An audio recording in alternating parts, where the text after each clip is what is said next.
आखिरी मर्तबा बांग्लादेश की टीम आई थी तो कोविड की वजह से बांग्लादेश की टीम फरवरी 2020 में सिर्फ एक ही टेस्ट खेली रावलपिंडी का और फिर वापस चली गई।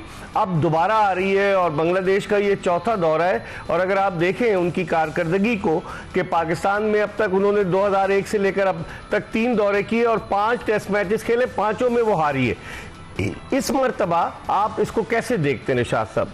जी मिर्जा, मैं समझता हूँ कि इनकी टीम में भी इस दफ़ा काफ़ी ऐसे खिलाड़ी हैं जो मेरे ख्याल है पाकिस्तान का दौरा पहली दफ़ा कर रहे हैं। तो हमें भी यानी उनकी वाकफियत हमारी टीम को और हमारे प्लेयर्स को भी मेरे ख्याल है बहुत ज़्यादा नहीं होगी। ये एक थोड़ा सा उनको एडवांटेज है। और ये हमारी भी टीम इस वक्त कोई बहुत आइडियली सेटल्ड टीम नहीं है। टेस्ट टीम जो सेटबैक हमें ऑस्ट्रेलिया में हुआ था और उसके बाद फिर न्यूजीलैंड में भी T20 सीरीज हारे, तो उसके बाद पाकिस्तान को भी ज़रूरत है अपने आप को एक तरह से दोबारा मनवाने की कि टेस्ट क्रिकेट में बेहतर परफॉर्मेंस करें और बांग्लादेश को हराएं। और बहुत ज़रूरी है पाकिस्तान को कि टेस्ट में एक बेहतर कारकर्दगी पेश करें। हाँ, जनवरी में इस साल हम अपने आखिरी टेस्ट मैच सिडनी में ऑस्ट्रेलिया के खिलाफ खेले थे और इशाद साहब तीनों टेस्ट मैचेस हम ऑस्ट्रेलिया के खिलाफ हारे थे, पर्थ में, मेलबर्न में, सिडनी में। अब आप जो ये टीम है, अब आप एक क्वेश्चन मार्क ये उठ रहा है कि शान मसूद पे यकीनन बहुत ज़्यादा दबाव होगा क्योंकि गुज़िश्ता सीरीज़ में भी वो एज अ कैप्टन कोई इतनी गैर मामूली कारकर्दगी पेश नहीं कर सके।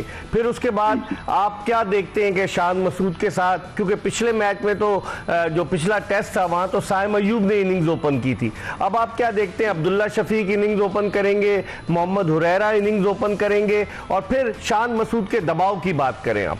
जी हाँ, बिल्कुल मिर्जा, आप ये ठीक कह रहे हैं कि शान मसूद पे यकीनन दबाव है। और मैं समझता हूँ कि बहरहाल वो बीच में जो 1 साल का तकरीबन 8 महीने का जो अरसा गुजरा है उसमें जो पाकिस्तान क्रिकेट में जो वाक़यात हुए हैं वो भी उनके जहन में होंगे, उसका भी प्रेशर होगा। लेकिन एक बात मैं समझता हूँ कि शान मसूद जो है उन्होंने बैटिंग अपने लिहाज से बेहतर की थी ऑस्ट्रेलिया में। वो एक पढ़े लिखे शख्स हैं और उनको इंटरनेशनल एक्सपोजर भी है। वो काउंटी क्रिकेट में भी कप्तानी करते रहे हैं इस दौरान में।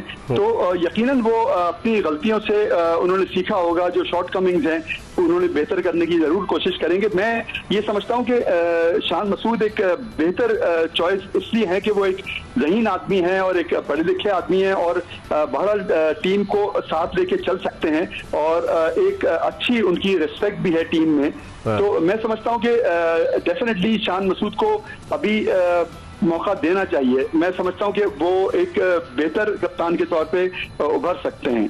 आपने सही कहा। अगर आप बांग्लादेश का कंपैरिजन करें पाकिस्तानी क्रिकेट टीम से, जो आप कह रहे थे 5 कप्तान है इस टीम में, शकीबुल हसन भी कप्तानी कर चुके हैं, मोमिनुल हक भी कप्तानी कर चुके हैं, लिटन दास भी कप्तानी कर चुके हैं, मुशफिकुर रहीम भी कप्तान रहे और अब उन्होंने जो है वो नजमुल हसन शंतू को कप्तान बनाया है। 5 कप्तान है लेकिन उनकी बैटिंग कदरे बेहतर है। और शकीबुल हसन तो डायरेक्ट आ रहे हैं, कनाडा से आए हैं डायरेक्ट, क्योंकि वो हसीना वाजिद की अवामी लीग के रुकन भी थे।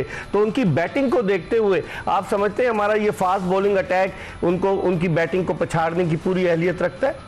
जी बिल्कुल, मैं समझता हूँ कि मिर्जा हमारा फास्ट बॉलिंग अटैक जो है उसमें अच्छी वैरायटी है। और दूसरा ये कि क्योंकि होम सीरीज है तो उसमें कुछ चॉइसेस भी हमारे पास ज़्यादा हैं।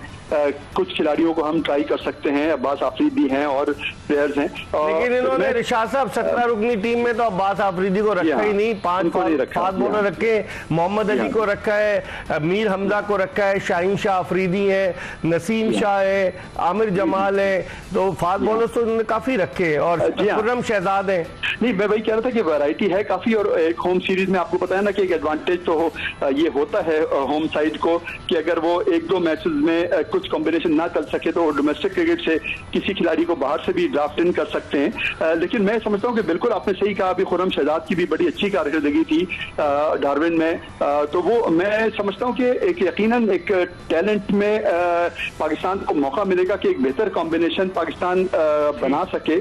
सऊद शकील का भी वाइस कैप्टन बनना मैं समझता हूँ खुश आइंद है। एक खिलाड़ी पे इतना भरोसा करना, उसको ग्रूम करना, तो ये बड़ा जरूरी है। जो हमारे कौम में नॉर्मली पाकिस्तान क्रिकेट में ये होता नहीं है कि एक प्लेयर को ग्रूम किया जाए, तो यहाँ ये लग रहा है कि सऊद शकील को ग्रूम करने के मौके भी हैं। तो मैं इस चीज को अप्रिशिएट करता हूँ कि पाकिस्तान की टीम जो है वो यकीनन बेहतर परफॉर्मेंस देगी। चले, बहुत बहुत शुक्रिया। रिशाद महमूद थे, senior sports journalist, express Tribune के स्पोर्ट्स एडिटर, टेलीफोन लाइन पर। एक ब्रेक ले रहे हैं और ब्रेक के बाद दोबारा आपकी खिदमत में हाजिर होंगे।